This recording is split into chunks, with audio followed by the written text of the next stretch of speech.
Hello everyone, आपका स्वागत है मेरे चैनल।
नहीं पता कि ऐसे कैसे हो गया। तभी जियानचंग गुस्से में कहता है, क्या तुमने विंग पर वार किया था? क्या तुम्हारी वजह से विंग बेहोश हुआ है? तभी हुईजंग कहता है, नहीं नहीं जियानचंग, ये तुम क्या कह रहे हो? मैं भला विंग ब्रदर पर क्यों वार करूँगा? हाँ, तो उनसे हार गया था, वो मुझसे जीत गए थे। जीतने के बाद ही अचानक ही वो बेहोश हो गए। इसमें मेरी कोई गलती नहीं है, मैंने कुछ भी नहीं किया है जियानचंग। जियानचंग गुस्से में हुईसंग को घूरते हुए कहता है, क्या तुम सच कह रहे हो? तभी जियान याली कहता है, जियानचंग ये तुम क्या कर रहे हो? हाँ, तुम हुईसंग पे क्यों गुस्सा हो रहे हो? वो भला विंग को क्यों हर्ट करेगा? मैंने कुछ भी नहीं किया है, ठीक है? तुम उस पर गुस्सा होना बंद करो, समझे? तभी जियानचंग याली की तरफ देखकर कहता है, तो फिर जे विंग बेहोश कैसे हो गया? हाँ, सुबह तो मैं उससे मिला था, वो बिल्कुल ठीक लग रहा था, अचानक से ऐसे कैसे हो गया? क्या क्या उसका वो हस्बैंड उसका ख्याल नहीं रखता है? क्या वो कोल्ड प्रिंस मेरे भाई का ख्याल नहीं रखता है? क्या ये सब उसकी वजह से हुआ है? वो ज़रूर मेरे भाई का अच्छे से ख्याल नहीं रखता होगा, भी ये हुआ है विंग। पता नहीं उसे क्या हो गया है, मुझे उसकी कितनी ज़्यादा फिक्र हो रही है। जे तभी याली कहती है, जियानचंग तुम ही नहीं हो जिसे विंग की फिक्र हो रही है, मुझे पता है। तुम विंग से लड़ते रहते हो, पर तुम्हें विंग की सबसे ज़्यादा चिंता है। पर तुम फिक्र मत करो, वैद्य अभी का इलाज कर रहे हैं, वो जल्दी आकर हमें बताएंगे कि आखिर विंग को क्या हुआ है। तुम शांत हो जाओ जियानचंग। यानली की ऐसी बातें सुनकर जियानचंग फाइनली शांत होता है। तब तक वहाँ पर वांग जी और जेबुजुन भी पहुँच चुके थे। वांग जी और जेबुजुन जल्दी से यानली, जियानचंग और हुईसंग के पास आते हैं। यानली वांग जी को देखकर कहती है, राजकुमार। तभी वांग जी कहता है, राजकुमार याली, क्या क्या विंग ठीक है? वो कैसा है? उसे क्या हो गया? ऐसे कैसे हो सकता है? वो अचानक से बेहोश कैसे हो गया? तभी जैन याली कहती है, आप परेशान मत होइए राजकुमार, वैद्य विंग का चेकअप कर रहे हैं, जल्दी ठीक हो जाएगा। तभी वांग जी कहता है, पर ऐसा कैसे हो गया? वो अचानक से बेहोश कैसे हो गया? जैन याली कहती है, ये तो मुझे भी नहीं पता राजकुमार। वांग जी उस रूम की तरफ देखता है जिस रूम में विंग था और वैद्य विंग का इलाज कर रहे थे। तभी वांग जी कहता है, मुझे अभी विंग को देखना है, मैं अंदर जा रहा हूँ। ऐसा कहकर वांग जी अंदर जाने लगता है, लेकिन तभी दो डिसिपल वांग जी को रोक लेते हैं। वांग जी कहता है, ये तुम क्या कर रहे हो? तभी वो डिसिपल में से एक कहता है, माफ़ कीजिएगा राजकुमार, पर आप अंदर नहीं जा सकते। वैद्य अभी लैन फोरैन का चेकअप कर रहे हैं और इलाज के दौरान किसी के भी अंदर जाने की इजाज़त नहीं है। तभी वांग जी कहता है, मैं उसका हस्बैंड हूँ। तभी वो प्रिंसिपल कहता है, राजकुमार, पर आप तब भी नहीं जा सकते। वैद्य का हमें सख्त आदेश है कि हम किसी को भी अंदर ना जाने दें जब तक वो लैंड फ्रेंड का अच्छे से चेकअप ना कर ले। जी कुछ कहने ही वाला होता है, लेकिन तभी जेबुजुन वांग जी के कंधे पर हाथ रखते हैं और कहते हैं, वांग जी शांत हो जाओ। लगता है कि हमें बाहर रह के ही इंतज़ार करना चाहिए। ऐसे ही वैद्य विंग को अच्छे से चेक कर लेंगे, वो हमें आखिर बता देंगे कि आखिर विंग को हुआ क्या है। वांग जी बस अपने ब्रदर की बात सुनकर शांत हो जाता है और अपना हाँ में सिर हिला देता है। चैंग जिसे वांग जी को देखकर गुस्सा हो रहा था, वो पूछना चाहता था कि आखिर विंग अचानक से बेहोश कैसे हो गया, क्या इसमें उसकी गलती है, क्या वो विंग का अच्छे से ख्याल नहीं रखता। जियान चैंग वांग जी को बोलने ही जा रहा था, तभी जियान याली जियान चैंग के हाथों को पकड़ लेती है। जियान चैंग अपनी जेजे की तरफ देखता है, तभी जियान याली इशारों से जियान चैंग को मना करती है। जियान याली चाहती थी कि जियान चैंग कोई भी गलती ना कर बैठे, अभी किसी को भी कुछ भी नहीं पता, और अगर जियान चैंग ने कुछ भी किया तो उसे नहीं लगता कि वो ठीक रहेगा। बेहतर यही है कि वो सारे बाहर खड़े रहकर अभी वैद्य के आने का इंतज़ार करें। सारे ऐसे ही काफ़ी देर तक बाहर इंतज़ार करते हैं। तभी कुछ देर बाद वैद्य बाहर निकलते हैं। वैद्य के आते ही सारे वैद्य के पास चले जाते हैं। तभी जी विंग वैद्य के पास पहुंचता है और पूछता है, विंग कैसा है। वैद्य वांग जी को देखते हैं और वांग जी को वो करते हुए कहते हैं, राजकुमार चिंता करने की ज़रूरत नहीं है, लैन फुरैन बिल्कुल ठीक है, बस थोड़ी ज़्यादा थकी हुई थी इसीलिए बेहोश हो गई थी। आप आगे से ख्याल रखिएगा कि वो ज़्यादा काम ना करे और अपना अच्छे से ख्याल रखे। आखिर उन्हें अपने साथ साथ अपने नन्ही सी जान का भी तो ख्याल रखना है जो कि उनके अंदर है। वांग जी जो कि कुछ भी समझ नहीं पाता है, वो कहता है, आप क्या कहना चाहते हैं। तभी वैद्य कहते हैं, क्या आपको नहीं पता राजकुमार कि लैन फुरैन 2 वीक्स प्रेग्नेंट है। ये सुनते ही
हम दोनों के बीच जल्द ही कोई नन्हा सा मेहमान आएगा, विंग जल्दी से उठ जाओ। ऐसा कहकर वांग जी विंग को देखते हुए ही स्माइल करने लगता है। कहते हुए वांग जी की आंखों में आंसू भी आ गए थे, क्योंकि उसने कभी नहीं सोचा था कि उसकी भी एक फैमिली होगी। हमेशा से ही अकेले रहने वाला पर्सन है, वो ज़्यादा किसी के बीच में घुल मिल नहीं पाता है, लेकिन विंग के आने के बाद से उसकी लाइफ पूरी तरीके से चेंज हो गई। वो अब बातें भी कर पाता है, विंग के साथ कई सारे टाइम भी स्पेंड करता है। वो अब अकेले अकेले नहीं रहता, वो अब लोगों के बीच घुलना मिलना धीरे से सीख रहा है, और अब तो उनके बच्चा भी इस दुनिया में आने वाला है। इससे वांग जी बहुत ही ज़्यादा खुश है। तभी अब वांग जी ये सब सोच रहा था और विंग को देख रहा था, तभी वो नोटिस करता है कि विंग की आंखें धीरे धीरे खुलने लग गई है। वांग जी जल्दी से विंग के हाथों को पकड़ लेता है। विंग अपनी आंखों को खोलता है और वो सबसे पहले वांग जी को अपने पास देखता है। वांग जी को देखते हुए विंग कहता है, लंजा तुम यहाँ क्या कर रहे हो लंजा। वांग जी कहता है, विंग क्या तुम ठीक हो। विंग तुम होश में आ गए। विंग कहता है, होश में मैं कहाँ हूँ लंजा। ऐसा कहकर विंग अपने चारों तरफ देखता है। विंग अपने चारों तरफ देखता है तो उसे याद आता है, वो तो क्लास में था, वो यहाँ क्या कर रहा है? विंग कहता है मैं यहाँ क्या कर रहा हूँ लंजा, मुझे मुझे क्या हो गया था? वांग जी कहता है तुम बेहोश हो गए थे विंग, मैं तो बहुत डर गया था कि पता नहीं तुम्हें क्या हो गया है, पर अब बहुत सब कुछ ठीक है, मैं बहुत खुश हूँ, मैं बहुत खुश हूँ विंग, तुम्हारा शुक्रिया, तुम्हारा बहुत बहुत शुक्रिया विंग। विंग कहता है शुक्रिया, पर किस चीज़ के लिए लंजा, तुम क्या कह रहे हो, तुम मेरा शुक्रिया क्यों कर रहे हो? तभी वांग जी कहता है विंग, विंग तुम्हें तुम्हें पता नहीं, पर तुम जल्दी ही मदर बनने वाले हो विंग, हमारा जल्दी ही एक बेबी इस दुनिया में आएगा विंग, तुम प्रेग्नेंट हो, तुम 2 वीक्स प्रेग्नेंट हो विंग। विंग जैसे ये सुनता है वो भी हैरान हो जाता है, वो वांग जी की तरफ देखता है, वो जल्दी से उठकर बैठने लगता है, पर इसमें वांग जी उसकी मदद करता है। विंग कहता है लंजा क्या तुम सच कह रहे हो? वांग जी कहता है हाँ विंग, मैं सच कह रहा हूँ, मैं सच कह रहा हूँ। विंग ये सुनकर वो भी बहुत ही ज़्यादा खुश हो जाता है। विंग कहता है क्या ये सच है लंजा? वांग जी कहता है हाँ विंग, ये बिल्कुल सच है, तुम्हारा बहुत बहुत शुक्रिया विंग। ऐसा कहकर वांग जी विंग को हक कर लेता है, विंग भी वांग जी को हक बैक करता है, दोनों ही एक दूसरे को टाइटली हक करते हैं। और फिर वांग जी विंग को खुद से अलग करते हुए उसके गालों को सहलाते हुए बोलता है तुम्हारा शुक्रिया विंग, जब से तुम मेरी लाइफ में आए हो तब से मेरी लाइफ पूरी चेंज हो गई है, तुम सच में मेरे लिए गॉड गिफ्टेड हो विंग, शुक्रिया शुक्रिया मेरी लाइफ में आने के लिए और मुझे इतना अच्छा तोहफा देने के लिए विंग। विंग जो कि शर्माने लगता है, उसके गाल रेड हो जाते हैं, वो वांग जी की तरफ देखकर कहता है नहीं लंजा, मैंने कुछ नहीं किया, और वो मुस्कुराने लगता है। तभी वहाँ पर सारे आ जाते हैं। याली जल्दी से विंग के पास आती हुई कहती है विंग, विंग क्या तुम ठीक हो? विंग कहता है जे आप भी यहाँ हो? याली कहती है हाँ मैं भी यहाँ हूँ विंग, तुम ठीक तो हो ना? मैं बहुत घबरा गई थी विंग, तुम्हें अपना ख्याल रखना चाहिए था, कि तुम्हें पता नहीं था कि तुम प्रेग्नेंट हो विंग। विंग कहता है माफ़ कर दीजिएगा जे मुझे सच में नहीं पता था। याली कहती है विंग मैं कितना ज़्यादा घबरा गई थी, तुम्हें पता भी है, और जियान चेंग वो भी बहुत ही ज़्यादा घबरा गया था तुम्हारे लिए। विंग कहता है क्या सच में? वो जियान चेंग की तरफ देखने लगता है। जियान चेंग जैसे ही विंग को देखता है वो अपना मुंह दूसरी साइड घुमा लेता है और कहता है हाँ फिक्र थी मुझे तुम्हारी, तुम हमेशा ही उल्टे सीधे काम करते रहते हो, भला किसे फिक्र नहीं होगी तुम्हारी कि कब तुम क्या ख़राब कर दो, और इस बार तो तुम खुद ही बेहोश हो गए, पता नहीं तुमने क्या किया था, मैं तो यही सोच रहा था कि पता नहीं अब क्या हो गया, तुमने कौन सी नई मुसीबत अपने सर ले ली। पर अब ठीक है चलो। विंग जियान चेंग की ऐसी बातें सुनकर हंसने लग जाता और कहता है तुम्हारा शुक्रिया जियान चेंग मेरी फ़िक्र करने के लिए। जियान चेंग कहता है ठीक है। जियान चेंग को देखकर यान ली बहुत ही ज़्यादा मुस्कुरा रही थी, वो जानती है जियान चेंग दिखाता नहीं है, पर वो विंग की बहुत ही ज़्यादा फ़िक्र करता है। वो हमेशा ही विंग के सामने ऐसा शो ऑफ करता है कि वो विंग की ज़्यादा फ़िक्र नहीं करता है, उसे कोई भी मतलब नहीं है।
बेबी के लिए। धीरे धीरे अब ये बातें सारे क्लाइंट्स में फैल जाती है कि विंग अब प्रेग्नेंट है। विंग के प्रेगनेंसी के बारे में सुनकर सारे क्लाइंट्स भी बहुत ही ज़्यादा खुश हो जाते हैं, क्योंकि विंग ही वो पर्सन है जो कि योद्धा को जन्म देने वाला है। और सब बहुत ही ज़्यादा खुश थे कि अब जल्द से जल्द योद्धा का जन्म हो जाएगा। बस उन्हें कुछ महीने और इंतज़ार कर रहा है, फिर जो योद्धा उन्हें बचाएगा, सारे संकटों से उनकी रक्षा करेगा, वो जल्द ही उनके साथ होगा। विंग की प्रेगनेंसी की न्यूज़ जब टेलीस्कोप पहुंचती है, तब जान फेमियांग और मैडम यू भी विंग की प्रेगनेंसी का लेकर बहुत ही ज़्यादा खुश थे, पर वो साथ में ही बहुत विंग की फ़िक्र भी कर रहे थे, क्योंकि विंग तो अभी बच्चा ही है ना, वो 18 साल का ही है और 18 साल में ही वो प्रेग्नेंट हो चुका है, जिसकी वजह से जान फेमियांग को विंग की बहुत ही फ़िक्र भी है। जान फेमियांग से ज़्यादा मैडम यू को फ़िक्र है। जब से उन्होंने विंग की प्रेगनेंसी के बारे में सुना है, वो तब से विंग से मिलने जाना चाहती है। उन्होंने जान फेमियांग से कह दिया है कि वो जल्द से जल्द विंग के पास जाना चाहती है। हालांकि मैडम यू चाहती थी कि शादी के बाद विंग उनके पास आए, उनसे मिलने आए, लेकिन इससे पहले विंग अपने क्लैन वापस आता। विंग प्रेग्नेंट हो चुका था और अब वो इस स्टेज में नहीं था कि वो सफ़र कर सके। यह उसकी शुरुआती का दौर था और इसमें विंग कोई भी सफ़र नहीं कर सकता है। अगर वो करेगा तो इससे बेबी को नुकसान होगा। इसी वजह से विंग अब सफ़र नहीं कर सकता, जिसकी वजह से मैडम यू अब क्लैन जाना चाहती थी विंग से मिलने, क्योंकि उन्हें विंग की फ़िक्र भी हो रही थी और वो विंग को देखकर आना चाहती थी कि आखिर विंग कैसा है, क्या वो ठीक तो है, क्या वो अच्छे से खा पी रहा है। वो प्रेग्नेंट है और इसमें विंग को क्या करना चाहिए, क्या नहीं करना चाहिए, वो उसे पता नहीं होगा। मैडम यू को जाकर विंग को सब कुछ समझाना होगा, उसे हर चीज़ के बारे में बताना होगा। मैडम यू बस यही सोचे जा रही थी। उन्होंने जान फेमियांग से कह दिया था कि वो जल्द से जल्द क्लैन जाना चाहती है। जान फेमियांग, जो कि खुद भी विंग के पास जाना चाहते थे, वो इस बात को सुनते ही मैडम यू की बात मान जाते हैं, जिसे सुनकर मैडम यू बहुत ही ज़्यादा खुश हो जाती है। खबर मिलने के दूसरे दिन ही कुछ दिन बाद ही जान फेमियांग और मैडम यू क्लैन पहुंच जाते हैं विंग और वांग जी से मिलने। अंकल कुरैन जान फेमियांग और मैडम यू का स्वागत करती है। मैडम यू कहती है, मैं जल्द से जल्द विंग से मिलना चाहती हूँ। अंकल कुरैन कहते हैं, आप विंग के पास जा सकती हैं। अंकल कुरैन एक डिसेबल को बुलाते हैं और कहते हैं, ये आपको विंग के पास जिंगसी ले जाएगा। मैडम यू बस हमें अपना सिर हिला देती है। अंकल कुरैन कहते हैं, फेमियांग तुम भी अपने बेटे से मिल सकते हो, पर मुझे तुमसे अभी बात करनी है। जान फेमियांग कहते हैं, ठीक है, कोई बात नहीं। ऐसा कहकर जान फेमियांग अंकल कुरैन वहाँ से चले जाते हैं और वो डिसेबल मैडम यू को विंग के पास ले जाता है। विंग जब से उसने सुना था कि उसके मदर और फादर क्लैन आए हैं, तब से वो अपने मदर और फादर से मिलना चाहता था, पर वो अभी उनसे नहीं मिल सकता था। वो अभी भी जिंगशी में था। वो कब से इंतज़ार कर रहा था कि उसकी मदर या उसके फादर यहीं उससे मिलने आएंगे। उसने जब से ये सुना था, वो तब से ही मिलना चाहता था, जिसकी वजह से वो काफ़ी ज़्यादा फ्रस्ट्रेट हो चुका था। इधर से उधर मंडरा रहा था। वांग जी जब विंग को ऐसे देखता है तो विंग को पकड़कर सीधा बेड पर बैठा देता और कहता है, ऐसा मत करो विंग, तुम्हें और बेबी को नुकसान होगा। विंग कहता है, वांग जी कुछ भी नहीं होगा। लंजा तुम भी ना, तुम कुछ ज़्यादा ही मेरी फिक्र करने लग गए हो। मैं बस चल ही तो रहा हूँ। तभी वांग जी कहता है, चलो भी मत, तुम कब से इधर से उधर हुए जा रहे हो। अब ऐसा मत करो, अब शांति से बैठ जाओ। मुझे पता है कि तुम अपने मदर और फादर से मिलना चाहते हो, पर तुम चिंता मत करो, वो जल्दी तुमसे मिलने आते ही होंगे। विंग कहता है, लंजा क्या हम उनसे मिलने नहीं जा सकते। वांग जी कहता है, विंग मैंने कहा ना अभी वो लोग अंकल के पास है, वो लोग जल्दी तुमसे मिलने आएंगे। विंग कहता है, पर मैं अभी उनसे मिलना चाहता हूँ, पता नहीं वो कब आएंगे। मैं कब से उनका वेट कर रहा हूँ, मुझसे अब और वेट नहीं हो रहा। मैंने कब से उन्हें नहीं देखा है, मैं उन्हें देखना चाहता हूँ। लंजा पता नहीं बाबा कैसे होंगे, पता नहीं माँ कैसी होगी, मैं उनसे मिलना चाहता हूँ, मैं उनसे मिलना चाहता हूँ। लंजा आंटी कहता है, फिक्र मत करो विंग, वो आते ही होंगे। तभी कहता है, आते होंगे नहीं, आ गए हैं विंग, मैं आ गई हूँ। विंग जैसे ही ये आवाज़ सुनता है, वो डोर की तरफ देखता है तो वहाँ पर मैडम यू खड़ी थी, जो कि विंग को देखकर स्माइल कर रही थी।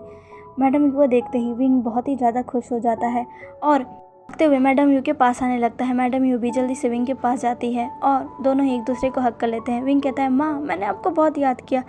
मैडम भी कहती है हाँ मैं भी, पर तुम्हें ऐसे भागना नहीं चाहिए विंग। विंग कहता है माँ मैं क्या करूँ, मैं खुद को रोक ही नहीं पाया। दोनों कैसे देखकर वांग जी बस स्माइल कर रहा था। तो चलिए की स्टोरी बस यहीं तक। आज का पार्ट आपको कैसा लगा प्लीज़ प्लीज़ प्लीज़ मुझे कमेंट करके ज़रूर बताइएगा, और प्लीज़ मेरे चैनल को लाइक सब्सक्राइब एंड शेयर कर दीजिएगा। मिलते हैं इसके नेक्स्ट पार्ट में, बाय।